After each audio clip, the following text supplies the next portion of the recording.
Morning Exercises, August 23rd. Wait on the Lord, and keep his way, and he shall exalt thee to inherit the land. When the wicked are cut off, thou shalt see it. Psalm 37:34.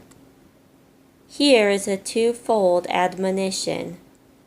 First, wait on the Lord. I hope to do so. But are you sure of this? Is there anything in your religious exercises that really deserves the name of waiting on God?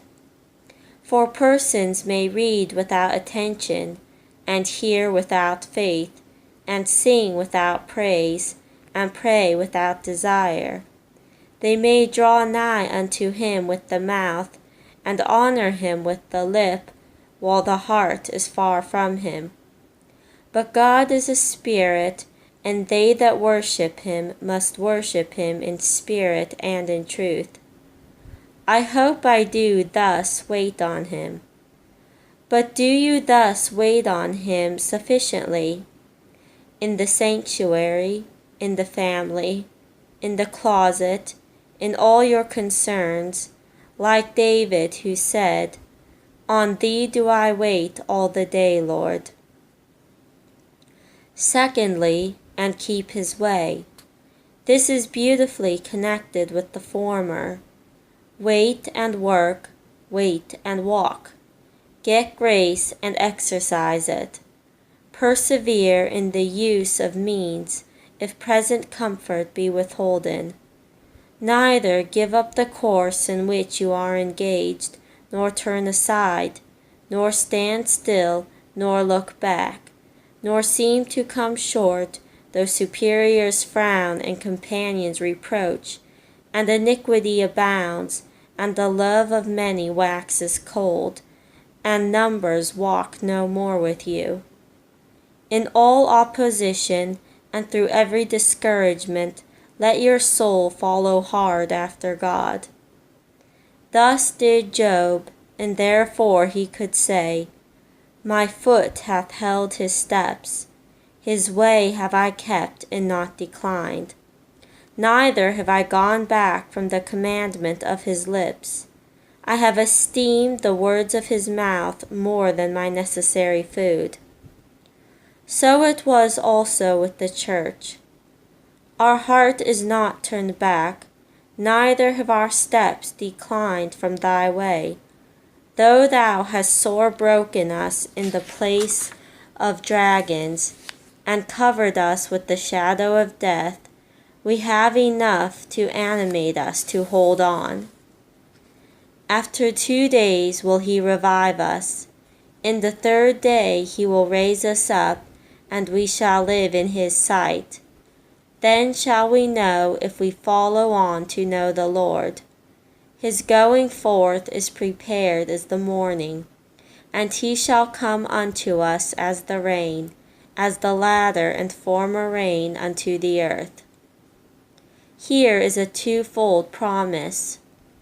First, he shall exalt thee to inherit the land.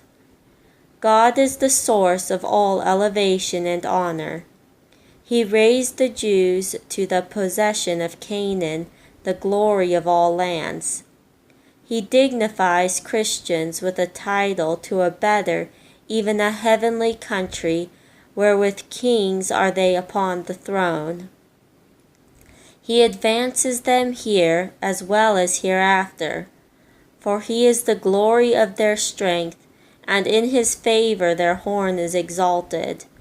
And he exalts them not only with regard to spiritual, but temporal things. For the meek shall inherit the earth. Not that all of them are rich and great in the world. So far from it. They are commonly a poor and an afflicted people. Not that everything is actually in their possession, or that they have a civil right to it. Dominion is not founded in grace, but security is. Peace is, contentment is, happiness is. And as to covenant interest, and enjoyment and improvement, all things are theirs. Secondly, when the wicked are cut off, thou shalt see it, and they will be cut off. They are often cut off even in life from their places and riches and prospects. At death they are cut off from all their possessions and comforts. For poor is their portion here is, 'tis all the happiness they know. Yea, they are then cut off from all the means of grace and the hopes of mercy. In the last day they will be cut off from the resurrection of life, and before the assembled world they will hear the Judge irreversibly excluding them from himself, the source of all happiness.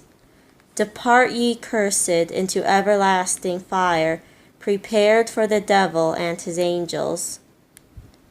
Dreadful as the ruin is, there is nothing in it to alarm the praying and persevering believer.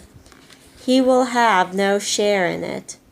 The vengeance that falls and crushes the foe will not, cannot touch the friend. He will only be a spectator, and strange as it may now seem, the sight will not affect his happiness. But is it necessary to go farther and represent it as a source of pleasure and delight? Surely it is enough that he will see it and adore the mercy that graciously saved him, and acquiesce in the justice and righteously condemn others. As the saint will only see the destruction of the wicked, so the sinner will see the salvation of the righteous and not partake of it. But to see such a blessedness, to see what was once within his own reach and is now enjoyed by others, must be a source of the keenest anguish. Such was the display of plenty to the interdicted nobleman at the gate of Samaria.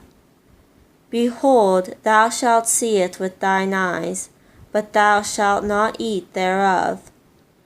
And we know who has said, there shall be weeping and gnashing of teeth when ye shall see Abraham and Isaac and Jacob and all the prophets in the kingdom of God, and you yourself thrust out.